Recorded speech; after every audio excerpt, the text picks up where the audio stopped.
What's going on, guys? Matt with MotoWorks here.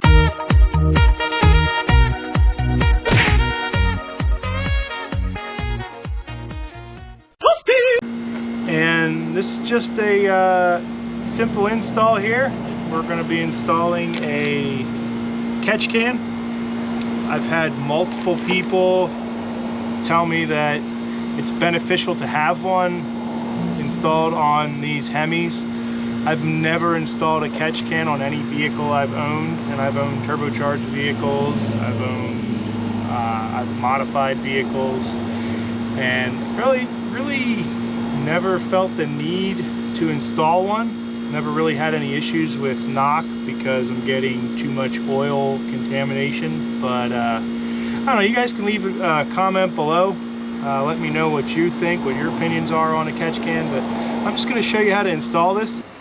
Alright, so to do this job, the tools are pretty basic. 13mm ratchet wrench and or socket and ratchet. A pretty sturdy set of diagonal cutters. You're going to need something that's pretty sturdy. A flathead screwdriver and a 24mm wrench. You're also going to need a razor blade. I don't have my razor, I lost my razor blade, but you're also going to need a razor blade as well. So let's get started. So I got the catch can from High Horse Performance. I'll leave a link down in the description below. It's where I got all the camshaft parts when I did the cam swap in the car. Shipping was, it's packaged well. It came pretty quickly. I think I got this within 2 or 3 days. So shout out to High Horse Performance. But I went with a UPR catch can because it looked like it had the easiest install. I mean, everything looks like it just clips on and clips together. These hose connections here look like they're a quick disconnect, and the instructions were very clear online. So of the catch cans, this was kind of the best one that I found, and the price was right. I think this was a little over $100 bucks. I think maybe it was like $140, $150 shipped. So the kit itself is pretty universal, and they let you know where to mount it on whatever Hemi you have. So I have the upper mounting hole because I have the 6.1 liter Hemi. So it's just going to mount to the upper bolt here on the head. Right there. There we go. So it's going to mount right there. And it's going to connect to between the Pcv valve and the intake. And all the oil that would typically get sucked into the intake is just going to get captured inside of the catch can. Now, as far as size goes, it doesn't look like they really expect much oil to be caught in here, and I highly doubt I'm going to get much out of this between oil changes, but we'll have to wait and see. This doesn't really pull off very easily, this hose that goes from the Pcv valve up to the intake manifold. So I'm just going to take the razor blade, I'm going to put a slit in the hose, and what that's going to do is it's going to help break the grip that it has on the nipple there. And once there's a slit the whole way through, I should be able to just peel that back. And yeah, this hose is old, so this one's coming apart in pieces. But once you get it slit enough, it'll kind of break its hold on there, and you should be able to peel it off of there. All right, so there is a little bit of oil that's in this hose. Now, since I broke that free, I mean, that comes off. That hose is actually pretty brittle from years of being on there. And this car has 160,000 miles on it, and I suspect that if yours has the same amount of mileage, it's probably going to be just as brittle coming off. Now, I'm going to actually remove the Pcv valve itself and make sure that it is free moving. There's a little ball or check valve in there that allows air to go one way and not the other.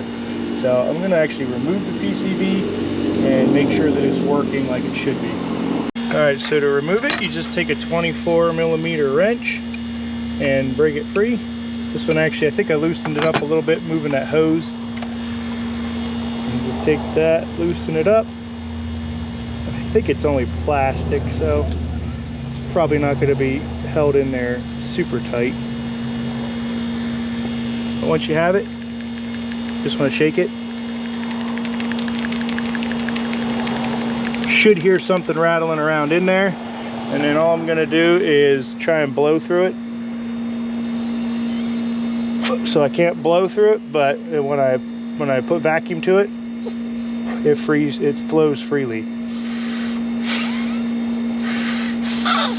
So that's still working like it should. And again, since it is only plastic, you want to be careful when you're putting this back in. Don't go crazy tightening it, because if you break it, now you got to go to the auto parts store and get another one. This is a good time to actually replace it. You know, if you're going to go through all the trouble to install this stuff, you might as well just put a new Pcv valve on there. But mine's working just like it should, so I have no real need to replace it at this time. Alright, so now that I know that that's flowing freely, I can now take my catch can and start to install it. I'm going to take this bolt with these two spacers here. I'm going to put the spacers on the back side of this mounting bracket. I'm going to put the bolt through the front side of it. And I'll probably end up doing that after I slip this onto the Pcv valve. So I think it's going to be a little easier to do it that way. So just going to move these wires out of the way a little bit. And I'm just going to push this hose onto the Pcv valve here.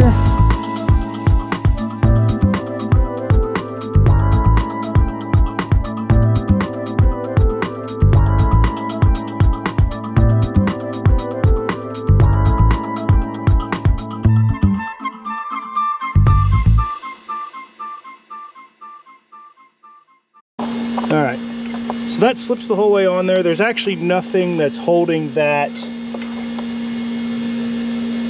onto the Pcv valve. That's just kind of on there, and it's such a snug fit that kind of the back side of the timing cover is kind of holding the all the pressure that it needs to keep that on there. And then what we're going to do is we're just going to install our mounting bolt and our spacers.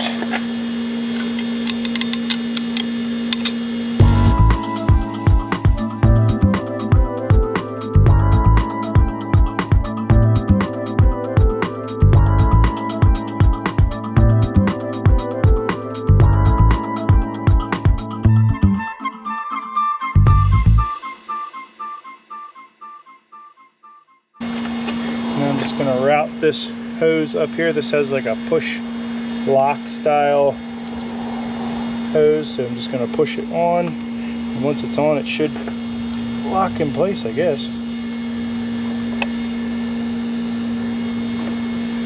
So I might have to make some adjustments here. Might have to shorten my hose a little bit, but that's the basic install there. And yeah, I'm gonna make some final fitment adjustments to make this thing look nice and pretty on there. Alrighty, so I made that stuff fit a little bit better. I ended up cutting off that much on the hose that goes down to it, and then I cut off about that much on the hose that goes into the Pcv valve, and that's about as good of a fitment as I'm going to get out of that.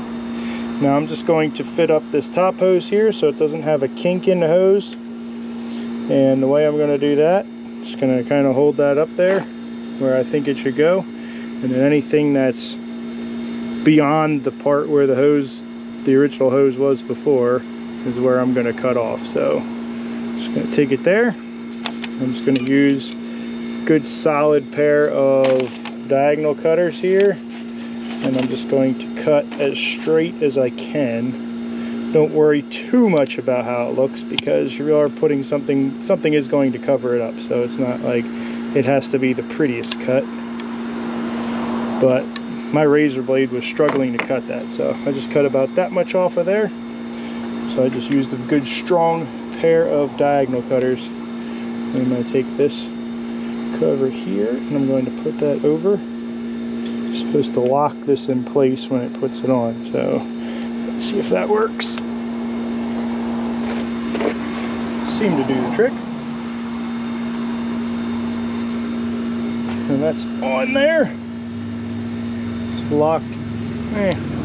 It's not really locked at all, so we'll see how that lasts. But they said it's supposed to lock it on there. But that hose is on, and I don't think a lot of pressure is going to go to this, so I guess that should technically be locked on there. Everything fits nicely.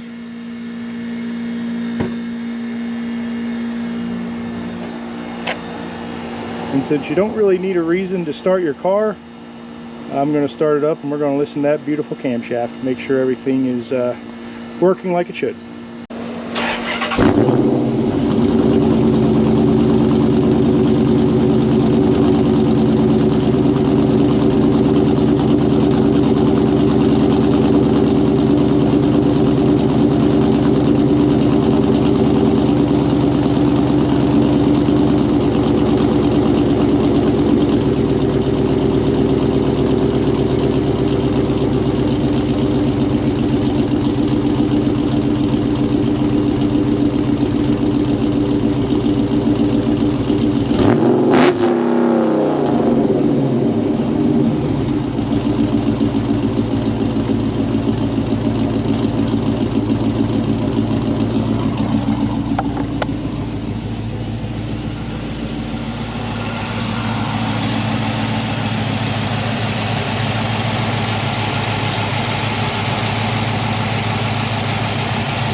Alright, and then once everything's installed and you're satisfied with the install, just make sure that you can unscrew it and get it out of there.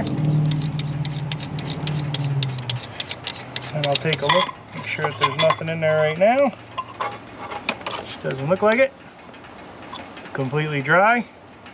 So we'll see in, let's see, probably about 2,000 miles, or maybe when I go to the drag strip.